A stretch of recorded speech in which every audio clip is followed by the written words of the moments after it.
Good morning and welcome to your Farm and Home Show. My name is Joanna Coles, and this morning we're going to talk a little bit about soil testing. It can tell you many things about your soil that can help you make informed decisions about fertilizer application, site selection for crops, and so much more. And so now's a great time to start thinking about it. As soon as the ground thaws, you can take a soil test, and it is an essential part of a successful agriculture or horticulture enterprise. Home gardens and lawns can also greatly benefit from soil testing. So why should you test your soil?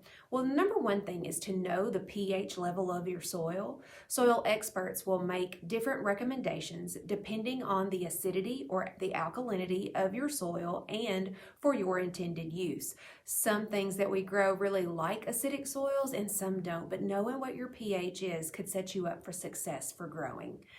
Number two, save time and money. Having the proper levels of soil nutrients will help maximize your economic yields.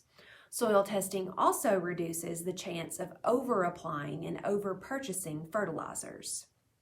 The third reason, it's good for the environment. Soil testing and soil testing results in a more accurate application of your fertilizers, and that ultimately reduces runoff into waterways.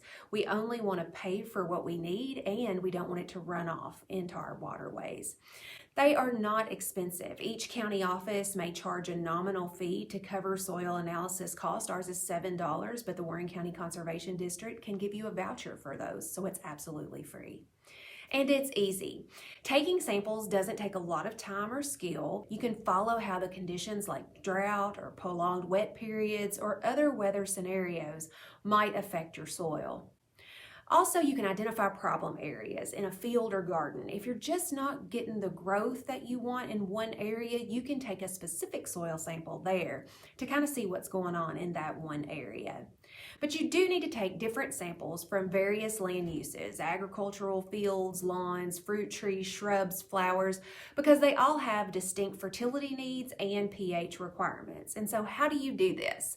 Well, you collect at least 10 core samples from small areas and about up to 30 cores in a larger area. You just don't want to use a metal bucket because sometimes that can have zinc in it and you can pick it up. Take soil cores at the proper depth. The depth is in tilled soil about 6 inches. For non-tilled areas or minimally tilled areas, take soil core at a depth of 3 to 4 inches for pasture, no-till planting, and where fertilizer or lime remains on the soil surface.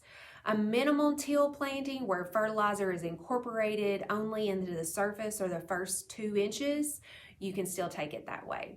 But for lawns and turf grasses, you want to collect soil cores to a depth of 3 to 4 inches. And so making sure that you're getting a proper sample when you're bringing those to the extension office is very important. We'll also need information about what was grown there previously, what you intend to grow, and maybe a little bit about how you managed your soil, just so that we can get the accurate results back to you within 7 to 10 business days about what your pH is and what additions that you might need to make to your lawn, garden, or field to make sure that you have the optimum growth and the optimum yield available in that area. Now, if you have any questions, we have a whole publication that goes over how to take soil samples. It even gives some illustrations about that. Or if you would like to check out the soil probe here in Warren County, we have multiple available. You'll just call, put your name on the list. You can come pick it up and then bring that back after you take your soil samples. So it's really important that we have enough soil to sample. And so as you're taking the different samples from the different areas in your field or in your garden, mix all of those cores together in that bucket and then take a sample of that. We need at least 1 sandwich bag, a reclosable bag full of soil. Soil does need to be dry. If the soil's wet, if you'll let that air out at home before you bring it in.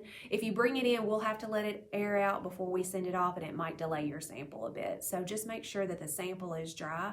And if you have any questions about how to take a soil sample, or once you get your results back in the mail, how to interpret that, make sure to contact your local extension office. We appreciate you watching the Farm and Home Show and hope you have a great day.